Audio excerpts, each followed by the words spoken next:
Você já olhou para dentro da igreja e pensou: se Deus está aqui, por que ainda existe joio?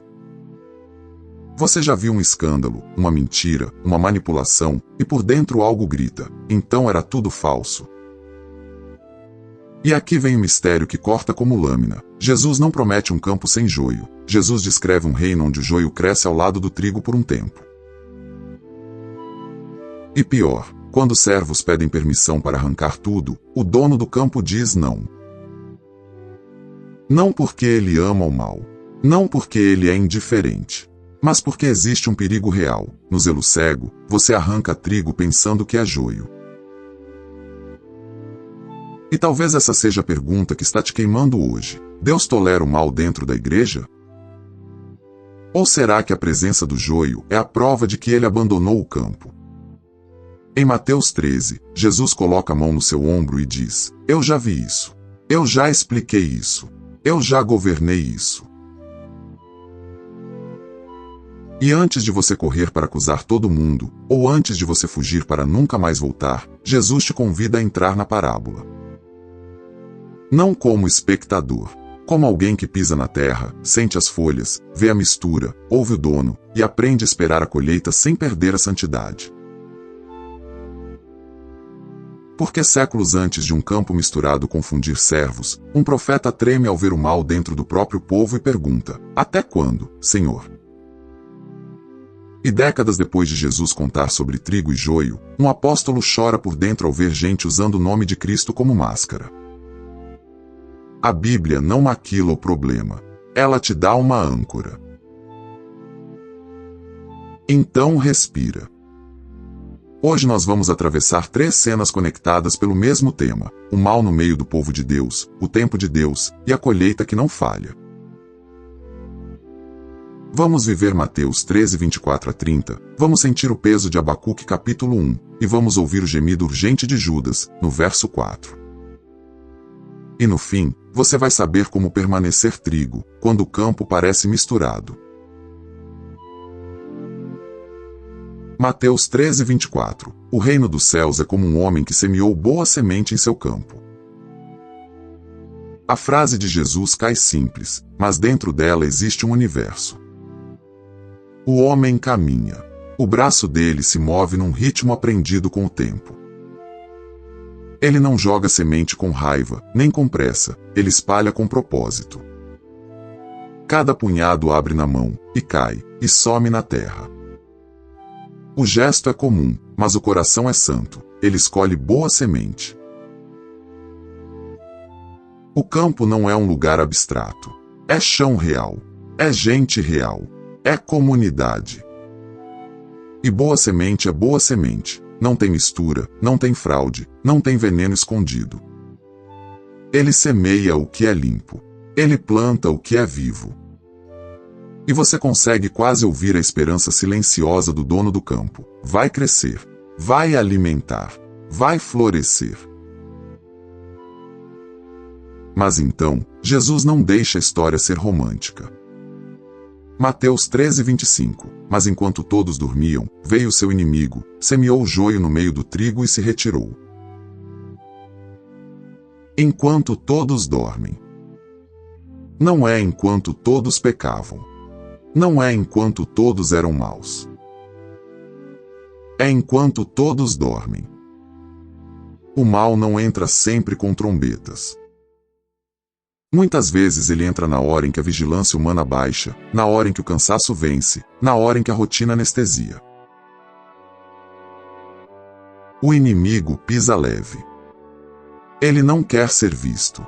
Ele não quer confronto direto. Ele quer confusão. Ele abre a mão, e o que cai parece parecido. É isso que torna o joio tão perigoso. Por um tempo, ele tem aparência de trigo. E você sente o insulto escondido. O inimigo não ataca o dono com espada, ele ataca a colheita. Ele não destrói o campo com fogo, ele contamina com semelhança. Ele não grita eu sou do mal, ele sussurra eu sou igual. E quando termina, ele se retira. Isso é perverso. Ele não fica para encarar o resultado. Ele planta e vai embora, como quem deixa uma bomba de tempo no meio do pão. Dias passam. Mãos trabalham. A terra responde. E então, Mateus 13:26, quando o trigo brotou e formou espigas, o joio também apareceu. Aparece. Não é um susto de uma noite só, é um aparecer que vai ficando claro. Os servos se agacham. Eles passam os dedos pelas folhas. Eles encostam um caule no outro. O coração deles acelera num desconforto estranho, porque não é uma diferença óbvia ainda, é um quase. Um servo aperta a mandíbula. Outro franze a testa. Um deles puxa de leve uma planta, mas solta rápido, como se o medo de arrancar errado queimasse a mão. Isso aqui não estava no plano. E o pensamento interno sobe como febre, e se o dono achar que a culpa é nossa? Mateus 13:27. Os servos do dono do campo dirigiram-se a ele e disseram: O Senhor não semeou boa semente em seu campo? Então, de onde veio o joio? Eles falam com respeito, mas a voz treme. Não é só uma dúvida agronômica, é uma crise espiritual. O Senhor não semeou boa semente. Em outras palavras, o Senhor não é bom? O Senhor não é santo? O Senhor não protege? E se você já viu joio na igreja, você conhece esse tom. Você conhece a sensação de olhar para o campo e pensar, como isso cresce aqui dentro? Você conhece a vontade de exigir uma explicação do dono.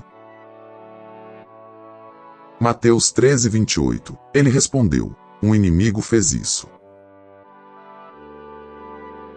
3 palavras que não são desculpa. São um diagnóstico.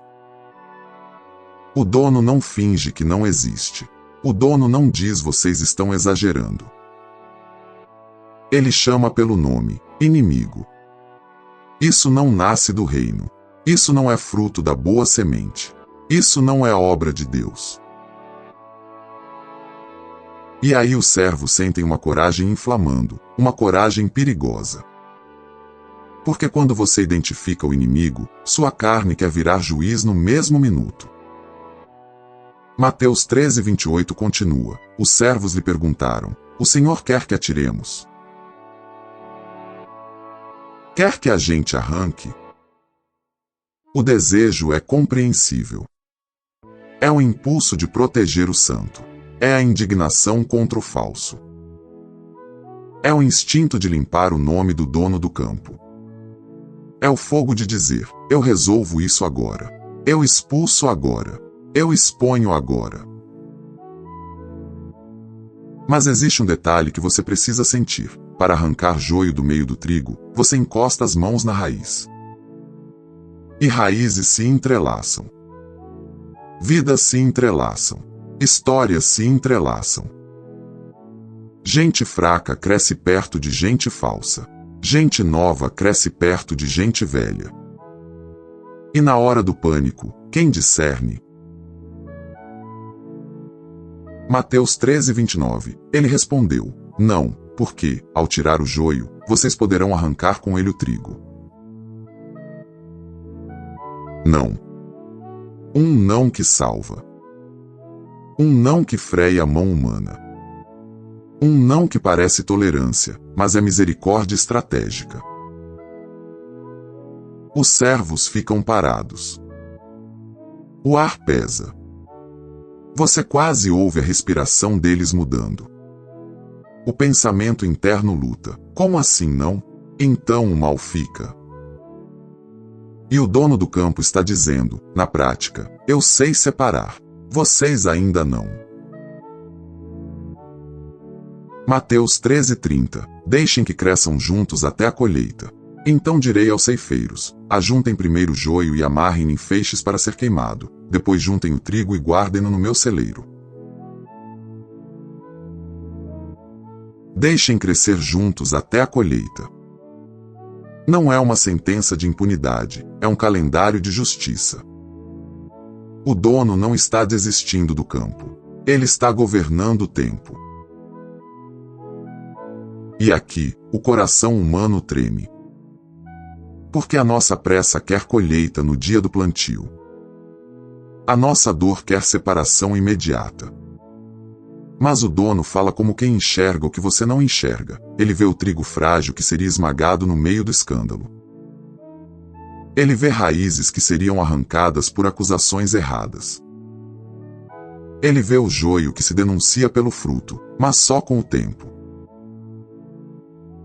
E se você está pensando, mas então Jesus está dizendo para fingir que está tudo bem?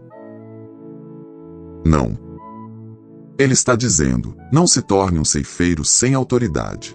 Não destrua o que eu plantei tentando provar que você odeia o mal. Agora, segura essa tensão, porque ela atravessa as páginas como um rio. Séculos antes de Jesus pronunciar Mateus 13:30, um homem se coloca diante do mesmo dilema, mas de joelhos, com a alma ardendo. O nome dele é Abacuque. Abacuque capítulo 1, verso 2. Até quando, Senhor, clamarei por socorro, sem que tu ouças? Até quando gritarei, violência, sem que salves? A pergunta não é educada. É uma pancada na porta do céu. Abacuque não está escrevendo um tratado, ele está sobrevivendo. A garganta dele queima de tanto pedir ajuda. E o que ele vê? Ele vê injustiça no meio do próprio povo. Ele vê perversão onde deveria haver reverência. Abacuque capítulo 1, verso 3. Por que me fazes ver a injustiça? Por que toleras a perversidade? Destruição e violência estão diante de mim, a luta e conflito por todo lado. Escuta o peso da palavra, por que toleras? É a mesma pergunta que explode no coração de quem vê joio no campo. Deus, se tu és santo, por que isso continua respirando? Abacuque sente o estômago embrulhar. A mente dele gira. Se Deus é justo, ele não deveria agir agora. Mas a rua está cheia de grito, a liderança está cheia de intriga, e a fé dele está entre duas pedras, a realidade e a promessa. Abacuque capítulo 1, verso 4. Por isso a lei se enfraquece, e a justiça nunca prevalece. Os ímpios prejudicam os justos, e assim a justiça é pervertida. Os ímpios prejudicam os justos. Isso é joio sufocando o trigo. Isso é raiz se enroscando em raiz. E Abacuque quer arrancar. Ele quer um trovão que resolva. Ele quer a colheita antes do tempo. E Deus responde, mas não como Abacuque espera. Abacuque capítulo 1, verso 5. Olhem para as nações e observem, e fiquem admirados e atonitos. Pois nos seus dias farei algo em que vocês não acreditarão, se alguém lhes contar. Deus não está dormindo. Deus não está confuso. Deus não perdeu o controle do campo. Ele está fazendo algo, e Abacuque fica atônito. Porque a resposta de Deus envolve disciplina, envolve processo, envolve tempo, envolve um tipo de justiça que não cabe na ansiedade humana. Abacuque quer limpeza imediata. Deus está governando uma história inteira. E Abacuque, por dentro, debate. Mas Senhor, o remédio parece duro demais. O método parece estranho. O tempo parece longo demais. E é aqui que você começa a ver o padrão do reino. Deus identifica o mal, Deus promete justiça, mas Deus não entrega sua foice para mãos apressadas. E se você acha que isso fica apenas no Velho Testamento e numa parábola, segura mais um fio dessa corda. Décadas depois que Jesus conta sobre joio e trigo, a igreja está viva, crescendo, cantando, partindo pão, e mesmo assim, o joio tenta vestir roupa de trigo dentro do culto. Judas, verso 4. Pois certos indivíduos, cuja condenação já estava sentenciada há muito tempo, infiltraram-se dissimuladamente entre vocês. Eles são ímpios e transformam a graça de nosso Deus em libertinagem e negam Jesus Cristo, nosso único soberano e Senhor. Infiltram-se dissimuladamente. Não arrombam a porta. Entram sorrindo. Eles sabem as palavras. Eles sabem o tom. Eles sabem como parecer. E Judas sente a urgência como fogo. Judas, verso 3. Senti que era necessário escrever-lhes insistindo que batalhassem pela fé que de uma vez por todas foi confiada aos santos. Percebe? Jesus diz, não arranquem como ceifeiros finais. Judas diz, batalhem pela fé. Isso não é contradição. Isso é equilíbrio do reino. Uma coisa é caça às bruxas, zelo cego, arrancar trigo junto. Outra coisa é discernimento, santidade, proteção do rebanho, exposição do erro quando necessário, disciplina correta, e uma fé que não se rende ao cinismo. Porque o joio tem uma estratégia. Quando você vê o joio, você quer abandonar o campo. O joio sussurra, se tem falsidade, então nada é verdadeiro. Mas isso é mentira do inimigo. O trigo é real. A boa semente é real. O semeador é real. E a colheita é certa. Agora, volta comigo para o campo de Mateus 13. Porque Jesus não conta essa parábola para te deixar paranoico, ele conta para te dar paz e direção. Os servos se afastam do dono com uma ordem que parece pesada: deixem crescer. E dentro deles nasce um conflito. Então o que eu faço agora? Eles ainda trabalham. Eles ainda regam. Eles ainda protegem do que dá para proteger. Mas agora eles carregam uma sabedoria. O tempo revela o que a pressa confunde. E Jesus, mais adiante, explica a parábola aos discípulos. Mateus 13:37. Aquele que semeia boa semente é o Filho do Homem. Não é qualquer agricultor. É o próprio Cristo. A mão furada que um dia vai sangrar na cruz é a mão que semeia. Ele planta a gente, ele planta a vida, ele planta a verdade. Mateus 13:38. O campo é o mundo, e a boa semente são os filhos do reino. Os joios são os filhos do maligno. Jesus não romantiza. Ele define. Existe filho do reino e existe filho do maligno. Existe trigo e existe joio. E por um tempo, eles parecem crescer na mesma direção. Mateus 13:39. O inimigo que o semeia é o diabo. A colheita é o fim desta era, e os ceifeiros são os anjos. Aqui está o ponto que quebra a ansiedade. Os ceifeiros finais não são servos nervosos, são anjos de Deus. A separação final não é feita por fofoca, é feita por justiça perfeita. A sentença não é decidida por impressão, é decidida por santidade. E Jesus arremata com promessa. Mateus 13:43. Então os justos brilharão como o sol no reino de seu Pai. Brilharão como o sol. O trigo não vai terminar esmagado. O trigo não vai terminar esquecido. O trigo não vai terminar sem voz. O semeador guarda o celeiro. Agora, deixa eu tocar na ferida com reverência.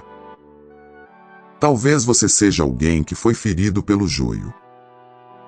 Você confiou, você se abriu, você serviu, e alguém usou Jesus como máscara para te controlar, para te explorar, para te envergonhar. E hoje, só de ouvir a palavra igreja, seu peito fecha. Escuta, Jesus não te chama de ingênuo. Ele não diz que você está inventando. Ele não te manda parar de pensar nisso. Ele te dá uma lente. Um inimigo fez isso. O mal que te feriu não prova que Cristo é falso. Prova que existe um inimigo que odeia a colheita. E a estratégia dele é a mesma: plantar semelhança para destruir confiança. Mas se você é trigo, você não precisa virar ceifeiro final para provar seu valor. Você precisa permanecer vivo. Você precisa permanecer enraizado em Cristo. Você precisa frutificar. E talvez agora venha uma pergunta que dói de um jeito diferente. E se eu for joio? E se eu estiver enganando?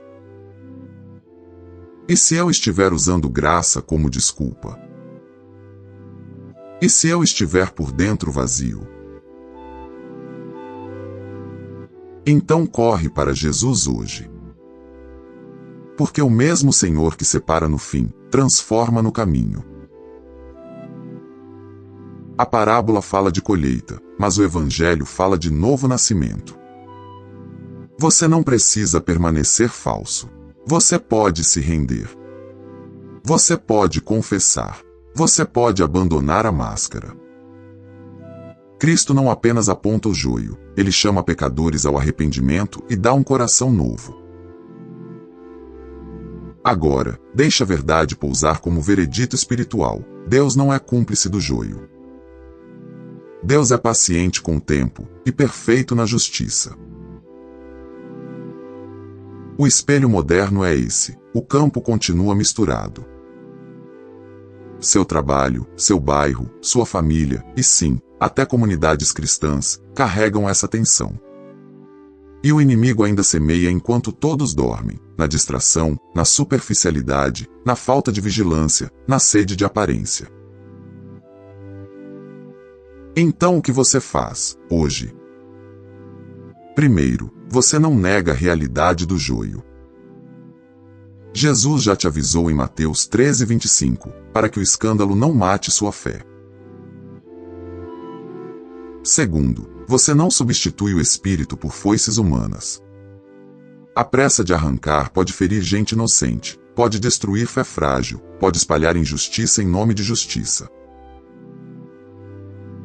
Terceiro, você cultiva fruto. Joio se revela com o tempo, e trigo também. Permanece em Cristo. Ama a verdade. Ama a santidade. Ama a correção. Ama a palavra. Quarto, você descansa na colheita. Mateus 13:30 não é um convite ao cinismo, é uma garantia de que Deus não falha em separar.